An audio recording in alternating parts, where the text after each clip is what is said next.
Assalamualaikum warahmatullahi wabarakatuh. Perkenalkan, nama saya Fauzi Zaini dari Prodi Sistem Informasi, akan menerangkan tentang pengertian dan perbedaan UI dan UX.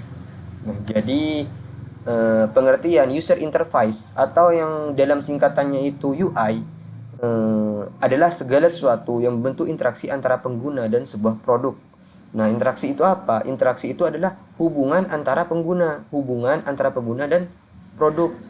Nah, ini mencakup elemen visual seperti tombol, icon, tata letak, dan warna. Lah, kenapa elemen visualnya itu harus tombol, icon, tata letak, dan warna? Karena dengan tombol, icon, tata letak, dan warna itu akan menjadi alat atau tool sehingga nantinya pengguna itu bisa berhubungan dengan sebuah produknya.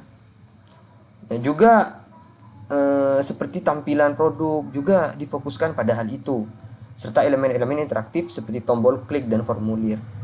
Selanjutnya ada pengertian user experience. Jadi atau singkatannya itu UI adalah pengalaman pengguna mencakup seluruh perjalanan pengguna saat berinteraksi dengan produk atau layanan.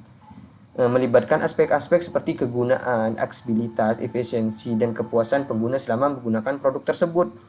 Nah, jadi bagaimana nantinya pengguna itu merasa puas, merasa efisien juga.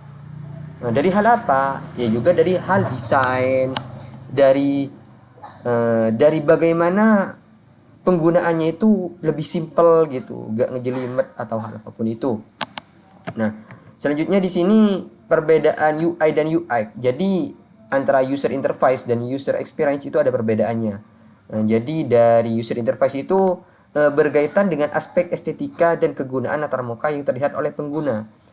Nah, jadi untuk user interface itu tatap muka, bagaimana yang terlihat oleh pengguna. Wah, pengguna itu merasa puas dengan desain aplikasi yang sudah kita buat. Mencakup desain grafis dan elemen-elemen lain seperti yang saya sebutkan tadi yang membuat antarmuka pengguna menarik dan mudah dipahami. Masuk. Dan tujuannya memastikan antarmuka pengguna tampak menarik, profesional dan mudah digunakan. Itu dalam user interface. Selanjutnya ada user experience. Jadi di sini kita sudah menemukan perbedaannya ya. Jadi kalau UX itu berfokus pada kenyamanan, kepuasan dan efektivitas pengguna dalam mengungkapkan suatu produk atau layanan. Ini mencakup pemahaman mendalam tentang kebutuhan pengguna dan bagaimana memberikan solusi terbaik untuk memenuhi kebutuhan tersebut. Dan tujuannya memastikan bahwa produk atau layanan yang memberikan nilai tambah kepada pengguna dan memberikan pengalaman yang memuaskan. Jadi bagaimana nantinya pengguna itu merasa puas, tidak ada bug, tidak ada gangguan, begitu. Mungkin hanya itu dalam pengertian dan perbedaan UI dan UX. Selanjutnya saya akan menjelaskan tentang aplikasi GoGame, di mana aplikasi ini yang layoutnya ya, sebenarnya layout yang saya buat. Nah, ini mempunyai tujuan. Nah, tujuan aplikasi GoGame ini yang tujuannya itu adalah sebuah aplikasi bagi para pecinta permainan di smartphone. Nah, dengan desain yang simple agar memudahkan pengguna dalam menggunakan aplikasi GoGame. GoGame ini menyediakan berbagai kebutuhan dalam bermain game, mulai dari top up, joki akun, dan jual beli akun. Nah, di sini kenapa sih saya buat aplikasi GoGame? Nah, karena aplikasi ini juga bisa menjadi semacam suatu penghasilan tambahan bagi para reseller game, mulai dari top up, joki akun, jual beli akun gitu.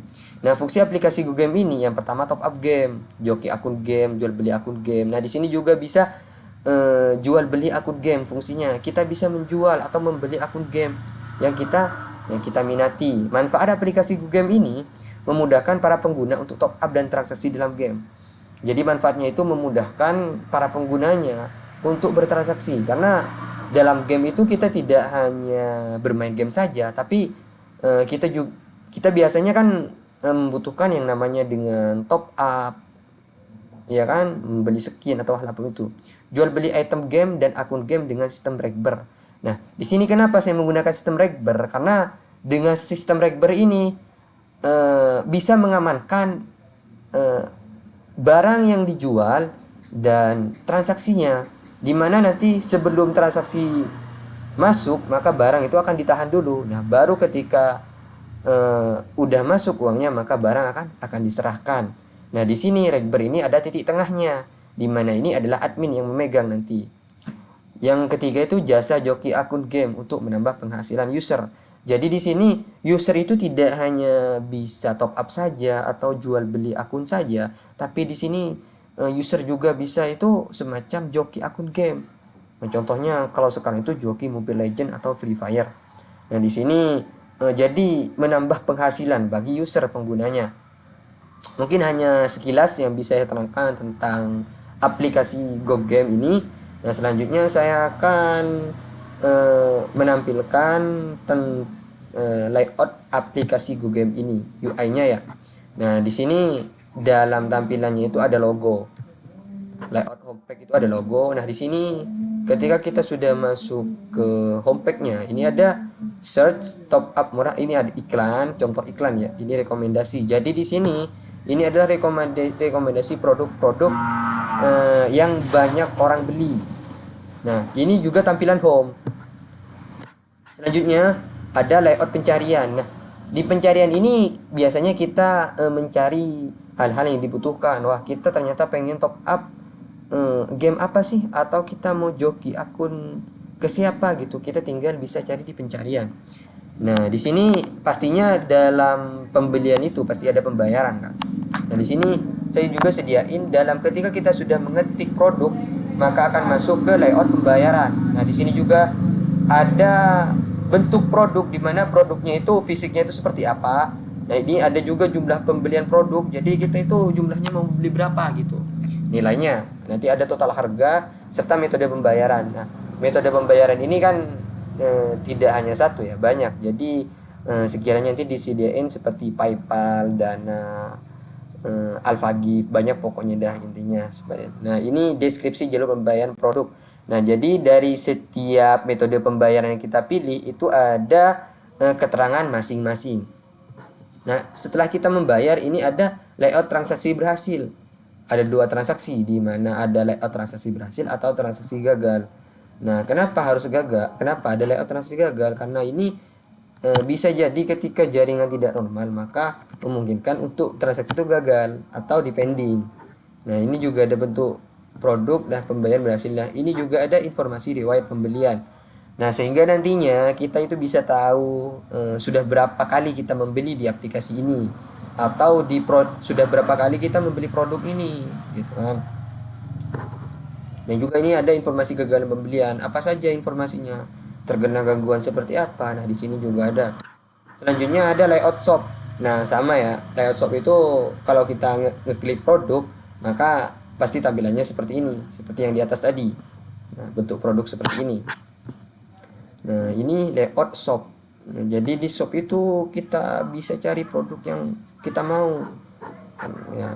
Nah, selanjutnya ada layout profil. Nah, jadi sebelum kita transaksi pastinya kita harus login. Jadi di layout profil ini kita itu harus login dulu sehingga nantinya itu ada nama user, nama penggunanya. Nah, kita yang gunain gitu kan. Ada riwayat pembelian juga. Nah, edit identitas user. Nah, kalau semacamnya kita anggaplah identitas kita sudah berubah ya. Jadi kita bisa ngubah di edit identitas user. Nah, juga ada info aplikasi. Nah, untuk layout edit identitas user itu seperti ini. Ada edit foto profil, edit nama, edit alamat, dan edit email. Nah, ini untuk info aplikasi ini seperti ini ya, contoh layoutnya. Nah, di sini ada keterangan tentang aplikasi ini, pembuatannya, developernya, dan juga tahun keluarnya juga seperti itu. Mungkin itu yang bisa dapat saya sampaikan, kurang lebihnya mohon maaf. Assalamualaikum warahmatullahi wabarakatuh.